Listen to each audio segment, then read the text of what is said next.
Many of us have seen the memes quoting Sun Tzu claiming various off-the-wall tidbits of wisdom. How many of you consider yourselves an effective leader? It is my belief that in order to see your goals manifest, you must first learn to be an effective leader. Nobody can motivate you like yourself, and if you're not an effective leader dedicated to leading yourself, you might want to reevaluate. Whether it be financial goals, goals for your career advancement, or even personal goals, you must know what drives you and figure out effective ways to motivate yourself. Sun Tzu's teachings have been used as a baseline when training leaders for centuries. The fact remains, his basic fundamentals about leadership root themselves deeply into our understanding.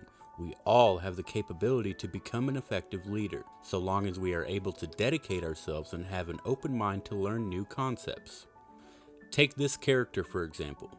This character can be interpreted as wise or strategic. The emphasis here is on a leader's critical thinking ability.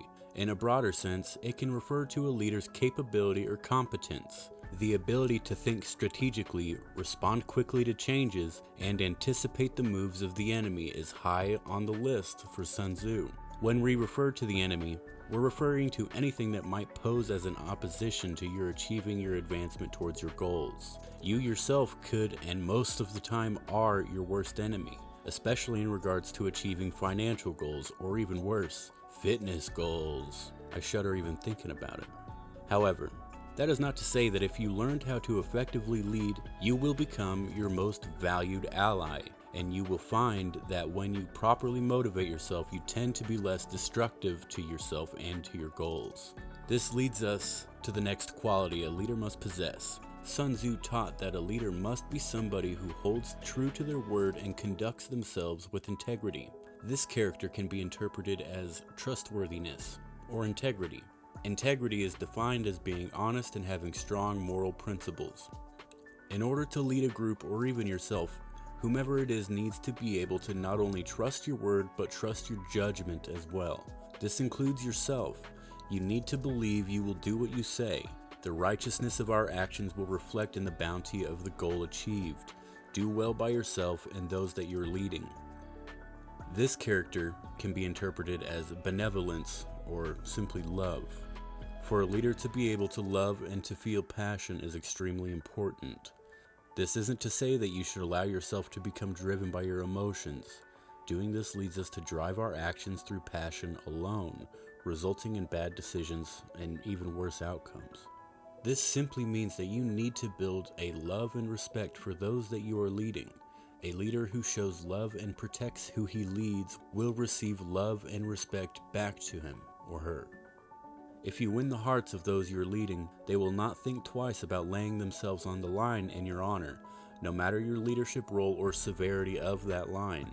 Treating those you lead with kindness and respect will pay dividends whenever the time comes. Love and respect is only half of this particular connection. You need to also have valor and the courage to make quick decisions. No event or situation ever stays exactly the same. If it did, we wouldn't need to have a leadership role because our lives would just be drab patterns of despair. Thankfully, the world and the universe around us is full of existential threats to balance that scary reflection of what our lives could be.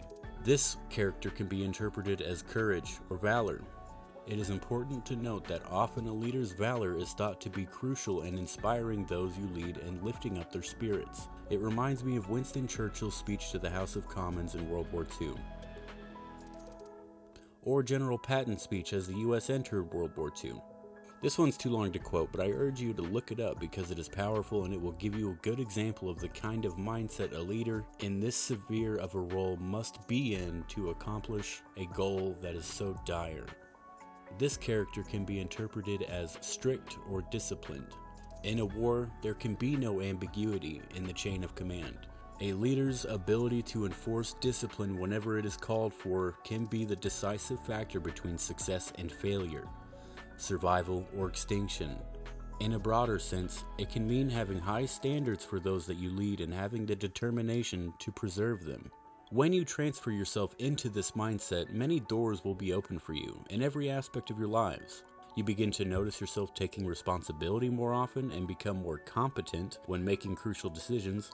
I don't believe, unless if it was given to us, that we can find financial freedom unless we have these characteristics to help guide ourselves and push ourselves through difficult trials in order to achieve the goals necessary to have financial freedom. We have to be disciplined and we have to grow ourselves into leaders so we can lead ourselves. Thank you for watching. It would be greatly appreciated by me and others if you would share any experience or comments or criticism you have so that we all can learn from it. Your opinions are valuable, and I appreciate you for watching. Take care.